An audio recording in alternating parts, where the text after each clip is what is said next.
Just firstly, there are some great men behind me.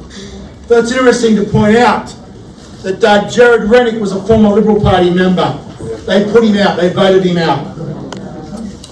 Russell Broadbent was a former Liberal Party member, and they voted him out. This bloke here was a former Liberal Party member, but couldn't stand with the crap woke policies that they were going on with and left. Right? These two blokes here, this is a National, and this is the only Liberal on the page, and they can't get into the shadow cabinet because they are standing up and speaking what the people want to hear. That is where we stand today, unfortunately, with the woke, soft, green Liberal Party. But anyhow, I'd just like to say, firstly, we are winning, as John said. One of my favourite sayings of political speeches, and many of you may know it from Margaret Mead, her words were something along the lines of, never doubt that a small group of committed citizens can change the world. For indeed, that is the only thing that ever has. Yeah. So never underestimate the effects that we are having. And just let me go through some of the big wins that we've had over the last 12 months and onwards. As John said, you've got the great Trump victory in the US. You've also got Milei in Argentina. Yeah. Don't forget how he is turning that economy around and setting the example for the rest of South America. Those other countries in South America will have no choice but to copy Milei's policies because they will just see how far the Argentinian economy is improving. In Britain today, we saw the polls, many of you may have seen those recent polls. For the first time, I think, in recorded history, you've got the Labor Party and the Conservatives less than 50%, and you've got Nigel Farage Reform Party up there with the other two. Yep. They're statistically a three-way tie. So things are definitely changing in the UK. And look at the wins that we've had here recently. Defeating the mis- and disinformation bill. I can remember I rang John up and I said, John, we've got to fight against this. How about we do a rally in the city? How about we do it there at Speaker's Corner? And John said, yeah, look, we'll do it, but we know this is going to be hard to beat. You've got to get the Liberal Party. This was actually originally Liberal Party policy. It's still on Paul Fletcher's website today, basically exactly what the bill is, that this was saying was Liberal Party policy at the last election. And the Liberals voted against it, which was good, but it was still their policy. So I thought when I got to the Senate, to get 6 of those independent senators to all vote against it, I thought was an impossible task. But one by one, those independent senators voted against it. And the reason that they did is because individual Australians got on their computer and sent those people an email or picked up their phone and rang their offices and said, we want you to vote against this, otherwise we will not vote for you. And one by one, they turned, and eventually all of those independent senators committed to vote against that bill, and that bill was killed. That was a fantastic achievement from this nation. We've got to make sure going forward that no such legislation is ever introduced again. Now, I know John's been working on this, and I hope the Libertarians will have a policy to announce very soon that we will look to have an amendment to our Constitution to put something in there, the equivalent to the US First Amendment, as a Bill of Rights that will ensure free speech in this country, and the government cannot come in and shut down free speech. The other big win that we had, of course, was the the voice referendum.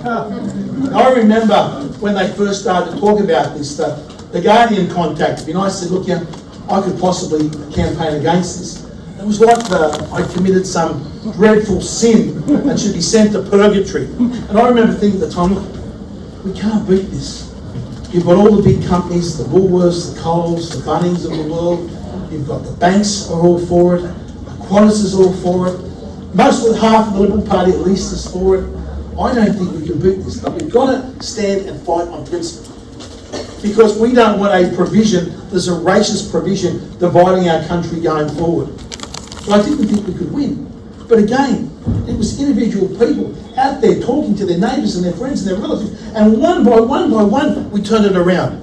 And by the time the vote came around, what was originally about a 70% for, 30% against, turned around to a 60-40% against, and we won that debate. That was another one that we had a massive victory. I'll give you the wind farm, offshore wind farm, down off the coast of Wollongong, down closer to my hometown down there. Again, a small group of people got out and protested against this. Labor said, we can get this through easily because these people down here, they're so stupid they'll always vote Labor. We can do anything to them that we like. We can whack this wind farm off the coast of Wollongong and get away with it. There was just enough people to protest that Blackout Bowen, who doesn't know how to, the man doesn't have a clue what he's doing, gave them like a little token what he thought, let's move further offshore than what it was. What he didn't realise, he was moving out of the waters that were 2 kilometres deep. So the idea was you would have a floating wind turbine, the height of Sydney Tower, floating on a pontoon off the coast of Wollongong, just tied to the seabed with giant steel cables. Absolute madness. Now, because we were able to push it offshore, the company said, this no longer stacks up, and they put it out, and that project is dead. That was another win for the public and for the people. The last couple of days, the campaign against Bovea here. This is, I don't know if you have, this is the madness of this. It's a drug that they want to feed the cattle to stop them from farting because there's the belief that the cattle farts cause bad weather. And yet there's been such an outcry on this. Company after company are coming out and saying, we are not going to use this Bovea, we're going to go Bovea free, and those companies are racking in the market share, increasing the market share. Earlier this year, Australia Day, thought that they would be woke and get rid of all their Australia Day merchandise. And they said, oh, you can't, let's have a boycott. That boycott, I tell you, hurt Woolworths, hurt their share price. Have a look at the diversion in the Woolworths share price versus Coles share price, which for years has tracked each other in unison.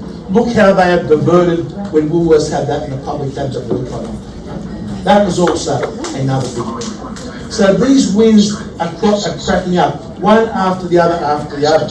So people are realising that we can actually have an effect, and that is motivating more and more people. But we've got to keep going, because we've got some really important battles ahead that we need to win. We still got to keep protecting free speech. But I think one of the biggest battles we need to fight is this complete net zero nonsense, because this is going to destroy the economy. There is no other nation in the world that is trying to run their economy on solar panels, wind turbines and big batteries. When you go through the engineering of what's involved, the backup battery storage, there was something that said the Bowen's plan was 600 billion. Okay? It is a lot more than that. I calculated you need at least 650 billion worth of batteries just for 3 nights backup, and that's nowhere enough. The battery backup you have to have, the extra transmission lines that you have to have. This is going to destroy our nation's economy and destroy our prosperity. We've got to push back and we've got to fight against this. Now, the Liberal Party policy, again, they want to bring nuclear into the mix. Now, I agree that we should remove that ban on nuclear power. But what we do need for the next couple of years is we need to get new coal-fired power stations underway in this nation ASAP. China currently has over 1,000 gigawatts of coal-fired power station working away there day and night. And they are coal, by the way. Yeah, without coal. And they have on top of that 1,000, they have another 420 gigawatts under construction. We in Australia have 21 gigawatts, and we are planning to close them all down. So we've got 21 we want to close down. China's got 421 that they have under production today. This is completely and utterly insane. Can I ask a question? Yeah, well. So who's the communists, the Chinese or us? Well, I'll tell you what, there was an article the other day in one of the American papers, and they found that Chinese communists have been funneling dark money into all these so-called renewables groups and these green environmental groups, because they know that everything to do with net zero is a wealth transfer from the Western countries to communist China. Every single thing that you go through it with the batteries, the wind turbines, the solar panels, the coal, every single policy of net zero in this country makes us poorer and makes the Chinese communists richer. It is absolutely insane that we are going down this track. So that is an important one that we have to fight against. We also have to remember, look at how bad the economy actually is at the moment. 7 quarters in a row of GDP per capita going backwards.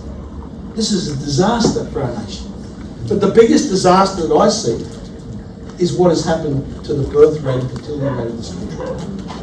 We are now down to under 1.5 children for every woman. That is well below replacement rate. Replacement rate, you need 2.1. The number of children being born continues to fall in this country because people simply don't have the confidence.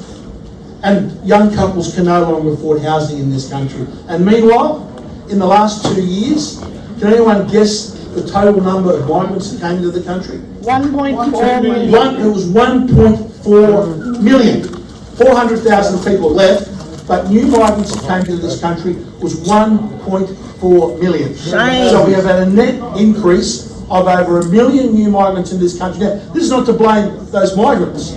The people that are hurt most by these policies are migrants that have come in recent years. Because they've come into the country expecting, well, housing going to cost about X, rent's going to cost about X, this is what I can earn. They've done their calculations on that. Those recent migrants are now finding those calculations are blown out of the water with increasing rents and housing prices. And they keep looking at it, we can never afford to buy a house in this country.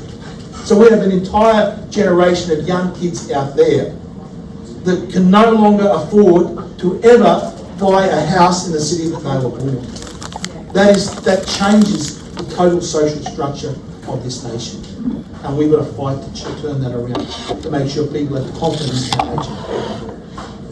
And finally, one thing on the Teal up here, since we're up on the northern beaches.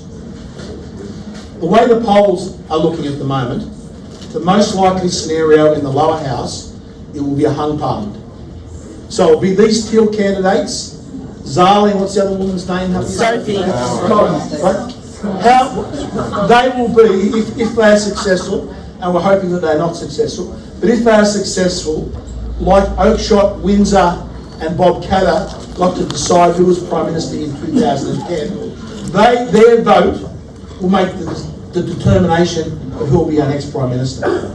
So if you're at any of these forums in the coming months and you see them, the question you should ask is say, Zali, you believe in integrity, you believe in transparency, please commit to me before I vote. In the event of a hung parliament, who will you support to form government, Dutton or Albanese? There's no third choice. We want to know before we vote.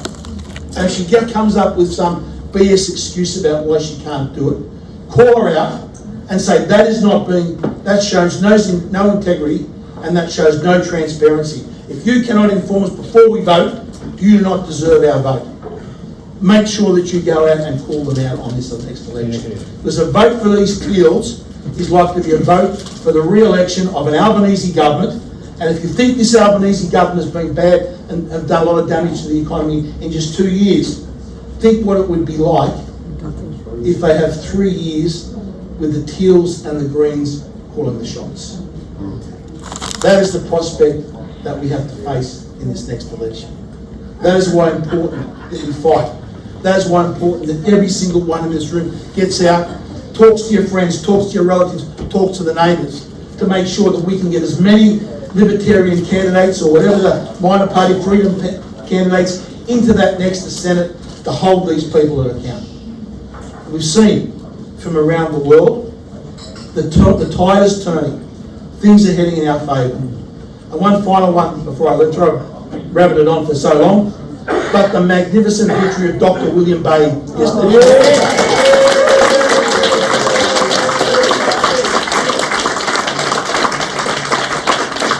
That decision has absolutely dramatic ramifications because the judge in that case, if you read that judgment carefully, the judge actually said that doctors, this AFRA mob, do not have the power, the legal authority, to censor and ban doctors because of the political stance that they take, saying they don't like a particular product.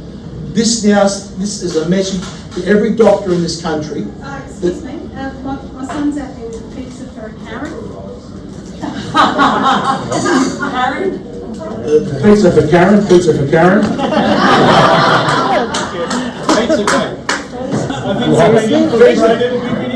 think I'll leave it there, but look, that was a truly magnificent victory.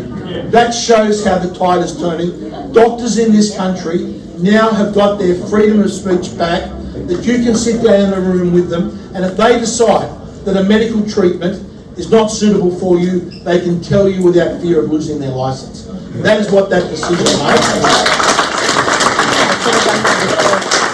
And that called APRA, those board people that ran that case, the damning comments of that judge, 9 o'clock tomorrow, every single one of them should have their resignation on the minister's desk. Right? And I'll tell you what, and after that, they should be thank their lucky stars if they're not prosecuted for malfeasance. Yes. Because what they have done, just think about it, we had a very dangerous substance out there that was being administered to the Australian public. They overstepped their legal authority to censor doctors from warning about this, and as a direct result of their conduct, Australians died and many were disabled for life. These people must be held accountable under the rule of law. And that is negligent homicide that we should have these people up in the docks for. And just wait until we get RFK Jr. in there. And also Jay Bhattacharya, you watch these guys clean them out in the US, and you watch how that will spread to here. As I said, we're winning, we're going to keep on winning, and we're going to take this country back. Thank you.